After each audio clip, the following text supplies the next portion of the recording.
دوستو اگر ابھی تک آپ نے اسلامک سولوشن چینل کو سبسکرائب نہیں کیا تو بیل کا بٹن دبا کر سبسکرائب کریں تاکہ آپ کو نیو ویڈیوز کے نوٹیفیکیشن بر وقت پہنچ سکیں۔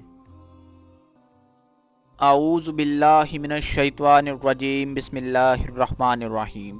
دوستو آپ کو اسلامک سولوشن چینل کی ایک نئی ویڈیو ایک نئے ٹاپک میں خوش آمدید کہتے ہیں۔ دوستو آج کی ویڈیو کا ٹاپک ہے کہ ہم کس وظیفے کے ذریعے اپنے لیے بہتر زندگی کا انتخاب کر سکتے ہیں۔ یعنی کہ اگر ہم سمجھتے ہیں کہ ہمارے لیے بہتر زندگی عالیشان محلات میں رہنا ہے، ہمارے لیے بہتر زندگی زیادہ وسائل ہے، ہمارے لیے بہتر زندگی زیادہ مال و دولت کا ہونا ہے، تو احباب اسلام بالکل اس چیز سے ہمیں منع نہیں فرماتا۔ زیادہ مال و دولت ہونے سے اسلام کو کوئی مسئلہ نہیں ہے۔ بہت سے صحابہ کرام بہت زیادہ امیر تھے اور وہ اپنے اس مال و دولت کو اللہ کی راہ میں خرچ بھی کرتے تھے، جو ان کے لیے باعث ثواب بنتا تھا۔ اب دولت جو ہے وہ انسان کو گمراہی کے راستے پر بھی لے کے جا سکتی ہے اور نیکی کے راستے پر بھی لے کے جا سکتی ہے۔ صدقات، خیرات اور عطیات ہی وہ واحد حل ہے جو کہ ہمارے لیے صدقہ جاریہ ہے، اور جس کا ثواب اور جس کا جو صلہ ہے وہ ہمیں قبر میں اور پھر آخرت میں بھی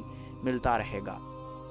احباب اسی حوالے سے ہم آپ کو آج جو وظیفہ بتانے جا رہے ہیں اس کا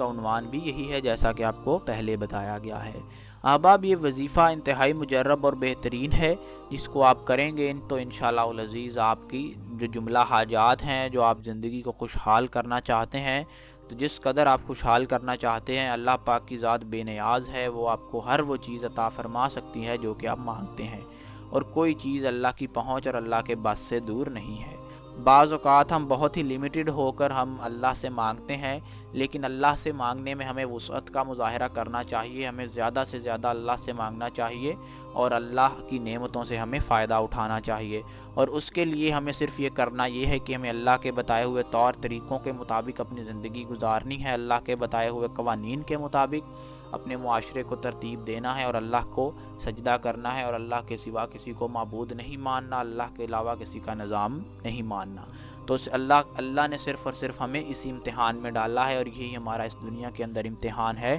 کہ ہم اللہ کو چھوڑ کر آیا کہ شیطان کی طرف راغب ہوتے ہیں یا کسی اور معبود کی طرف، اور اللہ کے علاوہ اس دنیا میں کوئی معبود نہیں ہے۔ اللہ کے علاوہ جتنے معبود ہیں وہ تمام جھوٹے اور فاسق ہیں۔ احباب ابھی ہم اپنے وظیفے کی جانب بڑھیں گے کہ ہمارا وظیفہ کس طرح سے ہے اور اس کو کتنے دن کرنا ہے اور کس طریقے سے کرنا ہے۔ احباب آج کا وظیفہ جو ہے وہ اللہ پاک کے نام سے متعلق ہے، اللہ پاک کا اسم گرامی ہے۔ آپ نے اللہ پاک کے اسم یا قابضو، اللہ پاک کے اسم گرامی جس کا مطلب اردو میں مفہوم یہ ہے کہ ہر شے پر قبضہ رکھنے والے اور ہر شے پر قابض، یعنی کہ اس دنیا کی ہر چیز پر اللہ پاک کا قبضہ ہے، اللہ پاک کی پکڑ ہے۔ تو احباب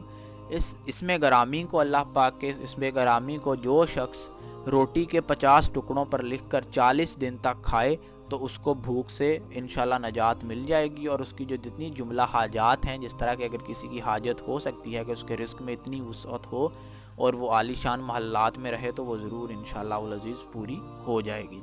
اس حوالے سے آپ یہ وظیفہ کیجئے اور وظیفے کو کوشش کیجئے کہ اس کے بتائے گئے جو تقاضے ہیں ان کے مطابق کیجئے، یہ بہت اہم ہیں، اور اس کے بعد جو بات آنے والی ہے وہ بہت اہم ہے۔ آپ ان چیزوں کو لازماً سنیں، وظیفے کو کامیاب کرنے کے لیے وہ بہت ضروری ہیں۔ احباب نمبر 1 کہ آپ مکمل یقین اور اطمینان کے ساتھ پرسکون طریقے سے وظیفہ کریں، اور اللہ کی ذات پر یقین رکھیں کہ آپ جس مراد کے لیے وظیفہ کر رہے ہیں وہ ضرور پوری کی جائے گی۔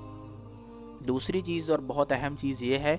کہ آپ پاک صاف ہو کر باوضو ہو کر وظیفہ کریں، اور آپ اسی طرح سے وظیفہ کریں جس حالت میں آپ نماز پڑھتے ہیں۔ تیسرا تقاضا یہ ہے کہ آپ ہمیشہ رزق حلال کھائیں، کیونکہ رزق حرام کھانے سے ہماری دعا قبول نہیں ہوتی، اور یہ حدیث نبوی ہے۔ تو جس طرح سے اگر دعا قبول نہیں ہوتی تو اسی طرح پھر ہمارا وظیفہ بھی قبول نہیں ہوگا، وظیفہ بھی دعا کی ایک قسم ہے۔ تو احباب آپ کوشش کیجئے کہ ان تقاضوں کو پورا کریں۔ اور احباب دوسری اس کے بعد جو اہم چیز ہے وہ یہ ہے کہ آپ کسی کا حق نہ رکھیں، اللہ پاک آپ کا حق نہیں رکھے گا، اور اللہ ویسے بھی کسی کے، اللہ پاک نے فرمایا ہے کہ اللہ کسی کی جو نیکی ہے اس کو ضائع نہیں کرتا، اور اس کی نیکی کا جو صلہ ہے وہ اپنے پاس نہیں رکھتا۔ آپ کو آپ کی نیکیوں، آپ کے اچھی عادات اور آپ کی عبادات کا صلہ انشاءاللہ العزیز دنیا میں بھی ملے گا، اور آخرت کے اندر تو صلہ آپ کو دیا ہی جائے گا جنت کی صورت میں۔ تو آپ یہ وظیفہ اپنے دوست احباب تک بھی پہنچا دیں تاکہ ان کا بھی فائدہ ہو، اور اس کے علاوہ آپ اسلامک سولوشن چینل کی دوسری ویڈیوز اور دوسرے وظیفے بھی ضرور دیکھیں۔